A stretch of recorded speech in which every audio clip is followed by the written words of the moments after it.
Hallelujah, good morning. प्रभु यीशु के मधुर नाम में आप सबको जय मसीह की। कैसे हैं आप लोग?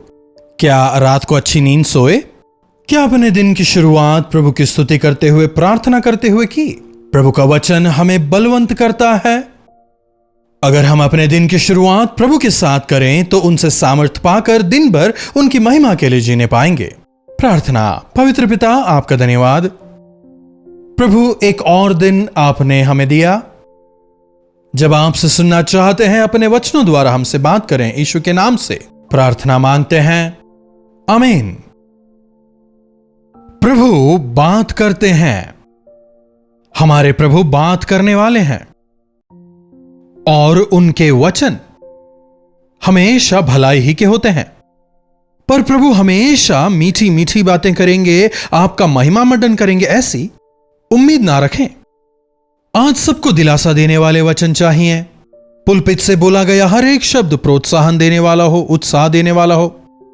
चाहे हम कैसा भी जीवन बिता रहे हो, लेकिन पुलपित से हमेशा आशीष भरे बोल, तसल्ली भरे वचन ही बोले जाएं, ऐसी ही उम्मीद करते हैं। देखिए, जब परमेश्वर बात करते हैं तो वे हमारी स्थिति को जानकर अपने वचनों द्वारा हमें चेतावनी देते हैं, हमें सतर्क करते हैं।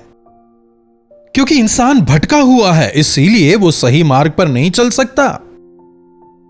हमारा स्वभाव जो है वो ही बलहीन है। जब तक हम इस शरीर में हैं, यह शरीर हमें भटकाता रहेगा, शैतान हमें बहकाता रहेगा, स्वार्थ हमें खींचता रहेगा। हमारा मन जो है वो सबसे अधिक धोखा देने वाला है, उसमें असाध्य रोग लगा है।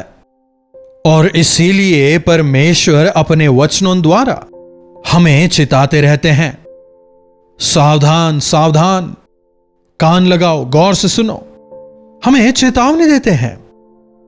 तो इन दिनों में हम यहूदा के राजाओं पर क्रमानुसार चर्चा कर रहे हैं। बीते दिन हमने रानी अतल्याह के विषय चर्चा की। पूरे इस्राएल देश के इतिहास में केवल वो ही एक रानी हुई। कैसी भयंकर, दुष्ट और तानाशाह वो महिला थी और अंततः उसकी स्थिति क्या हुई हमने कल देखा। हम क्रमानुसार राजाओं पर मनन कर रहे हैं।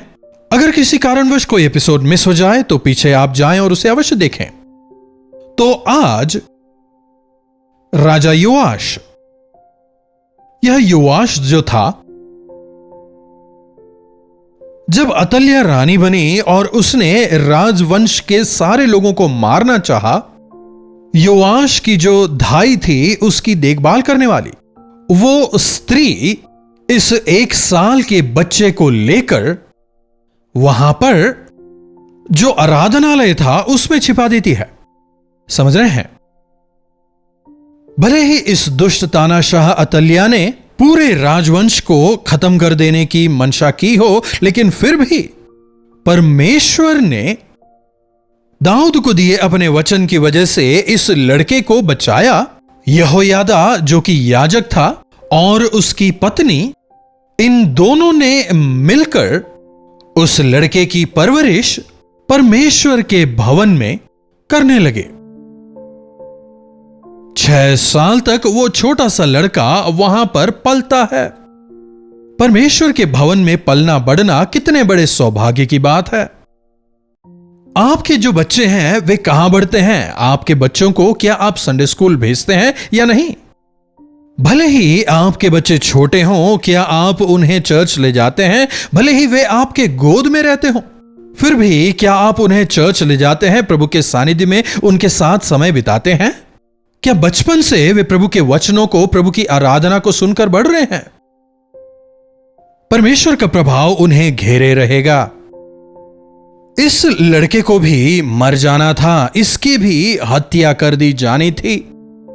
छोटा बच्चा है, इसे जिंदगी की क्या समझ, कहां जाना है, कहां भागना है, कहां छिपना है, इसे कुछ नहीं पता। लेकिन फिर भी परमेश्वर ने अपनी महाकृपा से अपने वायदे को पूरा करने के लिए इस एक लड़के को बचाया।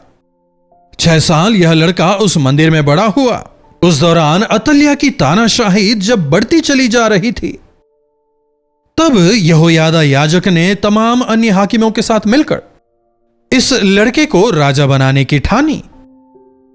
परमेश्वर ने जो वायदा दाऊद को दिया था कि उसी के वंश के हाथ में यह राज्य रहेगा, 7 साल की उम्र में ही इस लड़के को राजा बना दिया जाता है। तमाम याजक और सेवक सभी मिलकर इस लड़के की मदद करते हैं। इस लड़के के साथ मिलकर वे राज्य की अगुवाई करते हैं। परमेश्वर के भवन में बड़ा हुआ ना, तो उसका प्रभाव भी वहां नजर आने लगा। जब प्रभु के भवन से प्रेम करते हुए बच्चे बढ़ेंगे तो उसका प्रभाव उनके जीवन में नजर आने लगेगा। आपके बच्चे कहां बड़े हो रहे हैं? क्या आप उन्हें संडे स्कूल भेजते हैं? क्या वे प्रभु के भवन से प्रेम करते हैं, या फिर बचपन से ही मोबाइल वगैरह हाथ में देकर उन्हें बड़ा कर रहे हैं? तो क्यों नहीं वे मोबाइल से, पोर्नोग्राफी से प्रेम करेंगे। राजा बनते ही योआश परमेश्वर के भवन की मरम्मत करने के कार्य में लग जाता है, क्योंकि वो भवन अंदरूनी और बाहरी शत्रुओं के हाथों तबाह हो चुका था। तो परमेश्वर के भवन की मरम्मत करवाता है और वहां पर एक दान पेटी को वो रखवाता है, ताकि लोग आकर उसमें भेंट डाल सकें। उस सारी भेंट को वो परमेश्वर के मरम्मत के लिए इस्तेमाल करता है। योआश की इस पूरी घटना को दूसरे इतिहास की पुस्तक और उसके 24वें अध्याय में देख सकते हैं। आराधनालय की मरम्मत की अच्छी बात है। परमेश्वर की भय भक्ति में थोड़े समय आगे बढ़ता है, लेकिन वचन में देखते हैं कि उसका मन अंत तक स्थिर नहीं रहने पाया। आज हम में से कईयों के जीवन की समस्या यही है ना। हमारे विश्वास का जो जीवन है, आत्मिक जीवन है, वो स्थिर नहीं रहने पाता। तरंगों की तरह ऊपर नीचे यह होता रहता है। अगर प्रभु के साथ हम गहरे संबंध में ना रहें तो यह फ्लक्चुएशन होते हैं। उठना गिरना, गिरना उठना चलता रहता है। इस्राएलियों का जीवन ऐसा ही था, राजाओं का जीवन भी कुछ ऐसा ही था, हम सबों का जीवन कुछ ऐसा ही है। इसलिए हर रोज हमें प्रभु के साथ संबंध रखना है। हर रोज हमें प्रभु के वचनों को सुनना है। हर रोज हमें प्रार्थना करनी है। दिन प्रतिदिन हमें पवित्र आत्मा की अगुवाई में अपने जीवन को आगे बढ़ाना है। जब तक यहोयादा याजक था, तब तक योआश अच्छी तरह से देश का शासन चला रहा था। प्रभु के विश्वास योग्य सेवकों की अगुवाई में आगे बढ़ना हमारे लिए भला है। आज कलीसियाएं अच्छे सेवकों की जरूरत को समझ नहीं पा रही। परमेश्वर के वचन से हमें चेतावनी देते हुए, सुधारते हुए प्रभु की इच्छाओं में आगे बढ़ाने वाले सेवक की अहमियत को समझ नहीं पा रहे। देखिए, प्रभु के सेवकों की पूजा ना करें, उनका सम्मान करें। जब आप उनकी पूजा करने लगते हैं तब वे भी भटक जाते हैं। उनके वचन ना सुने, उनके जरिए जो प्रभु बात कर रहे हैं उसे सुने। परमेश्वर की चेतावनियों को स्वीकारें। सच्चे सेवक की पहचान क्या है? वचन के अनुसार वो बोलता है। तो जब तक यहोयादा याजक था तब तक सब ठीक था। यहोयादा याजक की मृत्यु के बाद योआश भटकने लग जाता है। यहोयादा की मृत्यु के बाद गलत लोगों की सलाह लेने लगता है, गलत लोगों की बातें सुनने लगता है और इस वजह से भटक जाता है। सांसारिक लोगों की सलाह जो है सुनने में काफी मनोहर लगते हैं, अच्छे लगते हैं, लेकिन वे चौड़े मार्गों में अगुवाई करते हैं। चौड़ा मार्ग हमेशा नरक की ओर ही ले जाता है।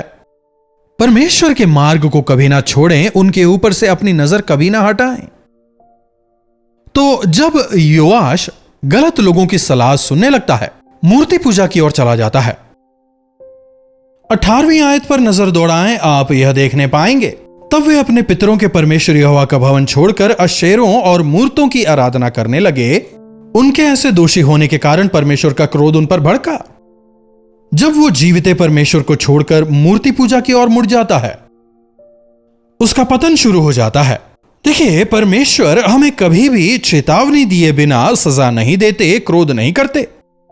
भले ही हम भटक कर दूर चले जाएं, भले ही हम परमेश्वर को दुखी करें, फिर भी वे हमारा हाथ नहीं छोड़ते। वचन कहता है, कई बार चेतावनी देने के बाद भी तू नहीं सुधरा, इसीलिए अचानक तेरा नाश हो गया। जब योआश परमेश्वर यहोवा से दूर हो जाता है, परमेश्वर अपने सेवक को भेजकर उसे चिताने का प्रयास करते हैं। देखिएगा 19वीं आयत, दूसरा इतिहास 24 उसकी 19वीं आयत से। तो भी उन्होंने उनके पास नबी भेजे कि उनको यहोवा की ओर फेर लाएं, और उन्होंने इन्हें चिता दिया, परंतु उन्होंने कान ना लगाया। नहीं सुन रहे, नहीं सुनते, कान नहीं लगाते। तब परमेश्वर का आत्मा यहोयादा याजक के पुत्र जकरिया पर समा गया। तब वह ऊंचे स्थान पर खड़े होकर कहने लगा, परमेश्वर यूं कहते हैं, तुम भाग्यवान नहीं हो सकते। लोग आशीषें चाहते हैं, बढ़ना चाहते हैं, सफलता चाहते हैं, लेकिन बिना परमेश्वर की आज्ञा माने सफल नहीं हो सकते। परमेश्वर की आज्ञा नहीं मानने वाले वे भाग्यशाली नहीं हो सकते। तुम यहोवा के आज्ञाओं को क्यों टालते हो? तुम भाग्यवान नहीं हो सकते। तुमने परमेश्वर को त्याग दिया है, इसीलिए परमेश्वर ने भी तुम्हें त्याग दिया है। एक स्ट्रॉन्ग वार्निंग दे रहे हैं। कम से कम यह सुनकर तो यहोवाश को समझ आना चाहिए था, अरे मैं तो परमेश्वर के मंदिर ही में तो बड़ा हुआ हूं ना, मुझे मर जाना चाहिए था। लेकिन परमेश्वर ने अपने दास यहोयादा के जरिए मुझे जीवन दिया, क्योंकि परमेश्वर की मेरे प्रति एक योजना है। इन तमाम बातों को भूलकर यहोयादा याजक का जो बेटा था जकरिया इन्हें चेतावनी दे रहा है, इसीलिए उसे मार डालने की योजना बनाता है। तब लोगों ने उससे द्रोह की गोष्ठी करके राजा की आज्ञा से यहोवा के भवन में उस पर पथराव किया। समझ रहे हैं? परमेश्वर की जो चेतावनी है उसे आप तक पहुंचाने वालों को, परमेश्वर की योजना को आपको बताने वालों को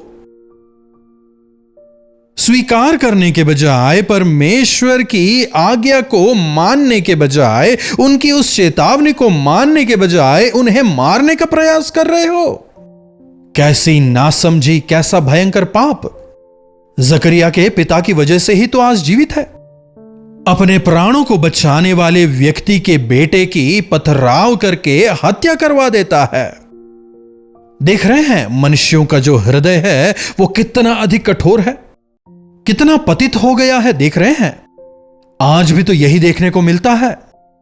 सगे संबंधियों को तो छोड़िए, जन्म देने वाले मां बाप तक की हत्या करवा देते हैं, पति को पहाड़ से गिरा देते हैं, पत्नी को दीवार में चुनवा देते हैं। यह कठिन मन कहां से आ रहा है? शैतान कठोर है, वह धोखेबाज है, हत्यारा है, चोर है। शैतान को स्थान देने वाले भी इसी प्रवृत्ति के होते हैं। उनके चाल चलन, बोली चाली, व्यवहार असहनीय होते हैं। परमेश्वर की चेतावनी मानने के बजाय और अधिक परमेश्वर से दूर हो जाते हैं। अगर तुम प्रभु को त्यागो तो वे भी तुम्हें त्याग देंगे। चेतावनी को सुनकर सुधरे बिना, पश्चाताप करके दोबारा परमेश्वर के पास जाए बिना परमेश्वर से और दूर हो जाते हैं। नतीजा, अपने जीवन में नुकसान उठाता है, हार जाता है। परमेश्वर के पास जाकर उनसे समझौता करने के बजाय शत्रुओं की सेना से समझौता कर रहा है। शत्रुओं को पैसे देकर उनसे कह रहा है, हमारी ओर होकर हमारे लिए युद्ध करो। दूसरे राजा से हाथ मिलाकर उससे कहता है, हमारी सेना के साथ मिलकर युद्ध करो। अपने शत्रु को भले ही आप मित्र बनाकर लाएं, उसके साथ समझौता करें, लेकिन एक दिन वो आपको धोखा देगा। हमेशा याद रखें। आज लोगों को यह याद नहीं रहता। अगर आपको लगता है कि आप संसार की बातों को, शैतान की बातों को मानकर उसे अपने जीवन में स्थान देकर सफल होने पाएंगे, तो यह आपकी मूर्खता है। क्या होता है? अंततः योआश हार जाता है, छोड़ दिया जाता है, रोगी हो जाता है। शत्रु आकर जो कुछ उसके पास था उसे छीन ले जाते हैं। यहां तक कि परमेश्वर के भवन की चीजों को भी वे लूट ले जाते हैं। आपकी वजह से अगर परमेश्वर के मंदिर को लूटा जा रहा है, आपके हाथों में जो सौंपा गया उसे अगर शैतान लूट के ले जा रहा है, तो यह आपके लिए काफी भयानक है। मैं इमारतों की बातें नहीं कर रहा, आपका शरीर ही परमेश्वर का मंदिर है। अगर आप अपने शरीर को परमेश्वर के हाथ में ना दें तो शैतान उसे लूट ले जाएगा, आपके स्वास्थ्य को छीन लेगा, आपकी शांति छीन लेगा, आपके जीवन को आपसे छीनकर आपको विनाश की ओर धकेल देगा। योआश जब रोगी होकर खाट पकड़ लेता है उसके कर्मचारी ही उससे विद्रोह करके जब राजा योआश बिस्तर पर लेटा हुआ था, वे उसे आकर मार डालते हैं। कैसी भयानक मौत! परमेश्वर ने तुझे बचाकर जीवन दिया, अपने भवन में तुझे सुरक्षित रखा, यहां तक कि एक याजक के परिवार को नियुक्त किया कि वे तेरी परवरिश करें, ताकि तू बड़ा होकर परमेश्वर की सेवा करे, परमेश्वर की योजनाओं को तू पूरा करे। तू क्या कर रहा है? अधिकार हाथ में आने पर, आशीषों को पाने के बाद अविश्वासियों के साथ जुए में जुटकर मूर्ति पूजा शुरू कर रहा है।